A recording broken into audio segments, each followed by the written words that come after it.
Thank you, Madam Deputy Speaker. Madam Deputy Speaker, I rise today in this August House to reaffirm the coalition government's steadfast commitment in fostering sustainable growth, promoting regional equity, and building climate resilience through the strategic development of new towns across Fiji. Urban resilience, Madam Deputy Speaker, sits at the heart of Fiji's sustainable development agenda. Over 70% of our population lives within 5 kilometers of the coastline, and many towns have developed around rivers and estuaries. In addition, approximately 58% of our population live in the urban centers. This proximity to nature also brings exposure to cyclones, rising seas, environmental degradation, and a significant strain to urban infrastructure and resources. Madam Deputy Speaker, the vision, resilient and environmentally sustainable urban centers is anchored in Urban Action Policy of 2007, a landmark policy which recognized the urgent need to decentralize economic opportunities, manage rural to urban migration, and address urban sprawl by designing rural growth centers as future satellite towns. Through the new Town Development Program, the Ministry of Local Government has embarked on a transformative journey, building inclusive, multifunctional communities that empower rural Fijians and safeguard our environment for generations to come. Madam Deputy Speaker, the new Town Development Program is one of the key thematic pillars of the Urban Policy Action Plan, with a clear mandate to unlock the potential of rural Fiji by establishing satellite towns equipped with modern infrastructure, diverse economic opportunities, and resilient public services. In doing so, we aim to alleviate pressure on overcrowded urban hubs while revitalizing regions through job creation, enhanced service delivery, and climate-smart planning. By doing so, Madam Deputy Speaker, the program directly supports the objectives of Fiji's National Development Plan, particularly the goals of promoting balanced regional development, reducing urban congestion, improving access to services for rural population, and building climate-resilient infrastructure to safeguard communities from natural disasters. Our approach aligns fully with the National Development Plan's overarching theme, which is empowering the people of Fiji through unity. Furthermore, Madam Deputy Speaker, the coalition government is committed to better urban planning that will allow for sustainable growth. Madam Deputy Speaker, to localize our national commitments under the National Ocean Policy, the coalition government is developing a national Blue Town framework, an integrated blueprint for sustainable township development. Developed with support of United Nations Development programs investing in coral reefs and blue economy project, and guided by the multi-ministry task force, the framework aims to set high environmental and ocean protection standards for towns, incorporate economic principles and renewable energy systems, promote climate-resilient infrastructure and land use planning, engage communities, businesses, and research partners, as well as facilitating marine spatial planning in sync with subnational growth. The framework is not just aspirational, it is actionable. It has been the missing link and will drive our town planning, anchor our local blue economy, and guide investment in ecotourism, aquaculture, and waste systems across Fiji. Madam Deputy Speaker, the proposed framework will become the guide for all new town developments, including Nambol in Boa, Kias in Avosa, Senganga, and future growth centers such as Corvo in Telebu, Waimiti and Ra, Punindawa, Raketi, Navua, and Tabuni. This ensures that we do not merely build infrastructure, but cultivate sustainable, climate-resilient towns that uphold both economic prosperity and environmental stewardship.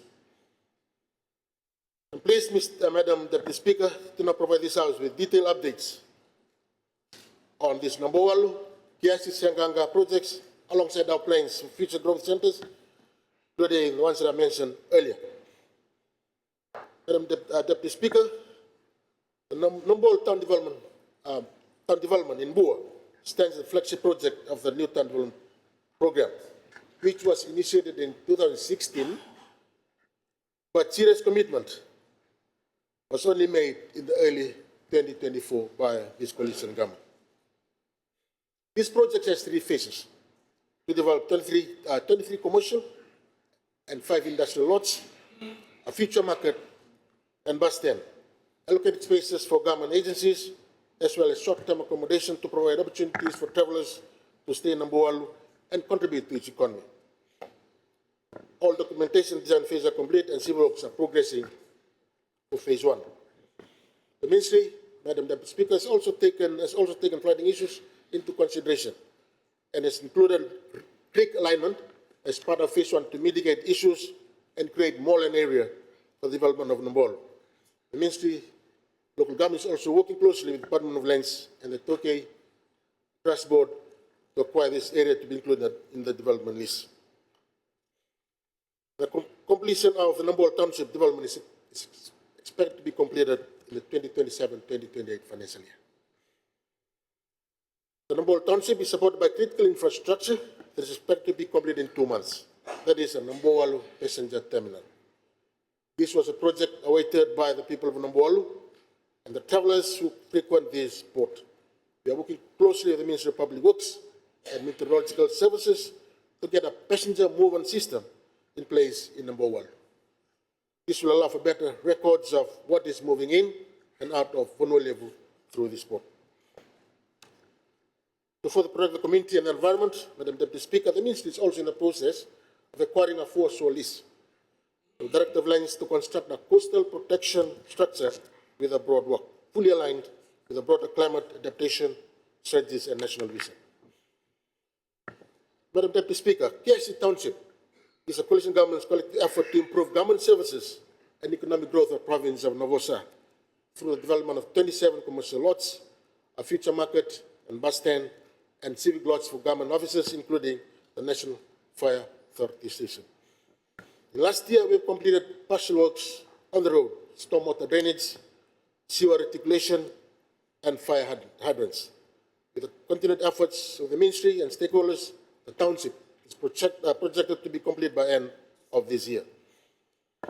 Madam Deputy Speaker, the coalition government has also prioritized critical infrastructure development of a market and bus stand in Sianganga.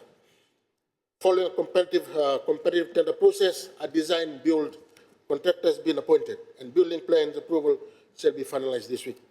The groundbreaking ceremony for this transformative project will be held next week on Thursday, 8th of May, 2025. Once completed in the 2025-2026 financial year, this facility will serve as a hub to strengthen local commerce, alleviate travel challenges for residents, and accelerate the growth of a resilient, modern township. On completion of the market and bus stand, the second phase will focus on developing 7 commercial lots and 2 civil lots, further enhancing economic opportunities and community infrastructure in Sianganga. Madam Deputy Speaker, building on the momentum of the new town development program, the Ministry is now expanding focus to new and future growth centers. For Korvo Intelevu, acquisition of 40 acres of town expansion and 10 acres of civic development is near completion. Flood mitigation studies and climate resilient designs will guide infrastructure rollout with engagement of a lead consultant to conduct the planning documentation phase in the 2025-2026 financial year. In Waimathia in Ra, land identification with the Tokay Lands Transport will conclude by July 2025. For the township, with the most urgent need for market and a bus stand, as expressed by the local residents and farming communities.